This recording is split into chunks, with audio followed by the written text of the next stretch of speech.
As we're told once again to avoid the office and work from home if we can, video calling is on the increase. With social distancing and remote working measures being observed, colleagues, families and friends are using platforms for virtual get-togethers. Senior lecturer in psychology Dr. Linda Kaye has explained why many people will feel exhausted from the video meetings and why.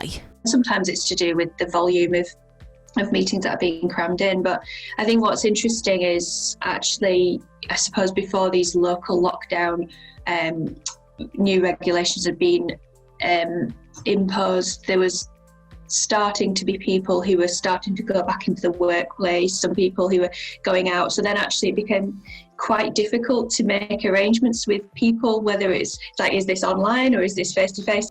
Now we're sort of going back to, well, we've got nowhere to go really after 10 o'clock and the weather's certainly changing, so I won't be sat in the park. How are you expecting people's online behaviour to change due to this? It's likely that there may be people who then start to revert back to doing those kind of online quizzes and Zoom get-togethers and all that kind of thing. And it's interesting sort of seeing how these restrictions affect people's behaviour. And I was reading reports last night about people starting to stockpile again. You think, you've had evidence that actually you don't need to stockpile, but I think, those restrictions do impact people psychologically and think, oh, I'm restricted, I'm going to panic, and people do start to then act a bit irrationally. So I think this, and mainly it's to do with the fact that our human needs feel that they're being thwarted.